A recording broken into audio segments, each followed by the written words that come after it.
Hello, everybody. This is Edgar Eddie Fernandez, Safety Coach 4.0, the founder of Sufficient Limited and the creator of the Experiential Knowledge Solutions. That I help organize the manufacturing industry to optimize and understand the ideas of your workers to reduce your recordable incident rate below zero point 0.5. Well, uh, I want to talk to another practice for the agile for an agile organization and how safety as a safety professional and in your safety program you can insert this concept. And you are already working in an agile organization, so I know that you know this practice. It's the action-oriented decision architecture.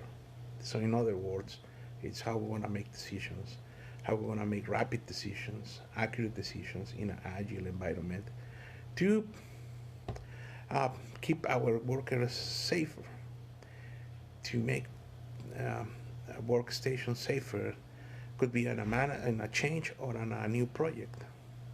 So in other words, this practice that says it's so we need to make decision-making processes. I'm reading that directly, and norms are clear and widely followed. For example, if decision makers cannot attend in a decision meeting, they provide input in advance, accepting the outcome of the decisions made.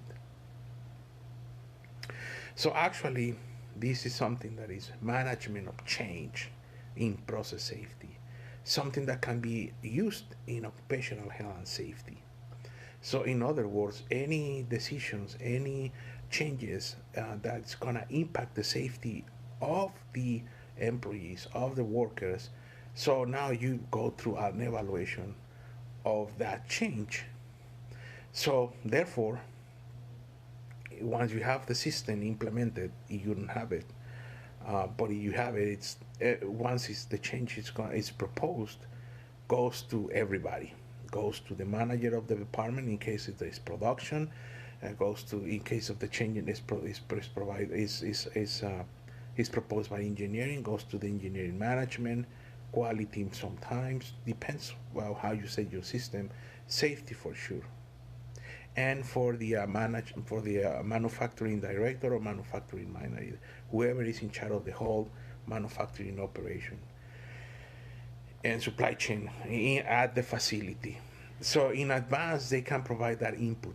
Actually, they can put comments and condition their decision if certain changes are made before, or if certain safety aspects or safety production aspects are seen before making the decision.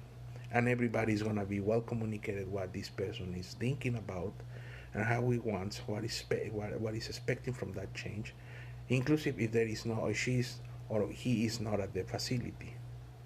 So actually, yeah, we have systems. Actually, we have the changes management of change. Sorry, in safety, in process safety, and we can incorporate that practice in occupational health and safety as well. Hazard assessments. If you don't want to implement anything, it's okay. This is a proposal, but we say you have a hazard and risk assessments, so you can actually decide set up a very easy system of making decisions that okay, how many approvals do you need? Really, you need the approval from the manager of the department who's proposing the changing, who's been affected from the change, and from safety as well to evaluate the the change. Sorry, and how safe it's gonna be. It's gonna be this change. You can use the General Health Safety Committee as well to do this. So in one of the companies that I work, actually, they we use the joint and health and safety very wisely, I would say. So you can create programs of approvals or inspections that of the change, and all the members of the joint health and safety committee, they need to be present, or they represent from the employees and from management, and there are the two signatures, they need to be there as well, plus the safety one and plus the managers as well. So there are many mechanisms actually that you can use, very easy mechanisms to make the decisions very accurate and very rapid, very agile, to not to not to stop or not to make the decision making process so long, because um, now we need to be in compliance with this regulation. What I'm not saying with this comment that you shouldn't be. You should be in compliance. The thing that I'm telling you is how agile and how fast we can make that decision, an accurate and a very efficient decision. That's the thing that we really need to do. So you have management of change, you have hazard assessment, hazard and risk assessments, and you have something that companies that they are using right now, that is the approvals or inspections, that they involve the Joint Health and Safety Committee and other people involved in that change, and they assess quickly if this change is safe or not, or you need to analyze assess something else. And that's the way that actually that's the way that you can make safety, you can integrate safety to an agile organization, not the other way, agile to safety. Something actually to finish this video is to make the thing that I'm proposing here is actually to manage safety. One of the things that I'm seeing in my videos is one of the mistakes is we keep safety outside and we don't manage safety, right? We don't apply management principles to manage safety. Management principles like we apply to production, supply chain, to projects, for example, engineering projects, is something that we don't do in safety. But with the agile concept, with the agile organization, is something that we want to be forced to do.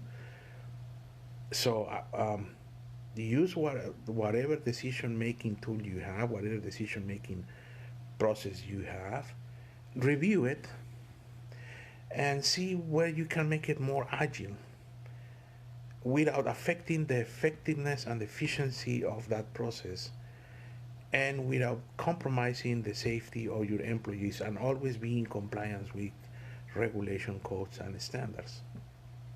That's my advice to you guys, to have this practice as an action-oriented decision architecture. That is, in other words, is decision-making process. Thank you very much. Have an excellent day. Bye.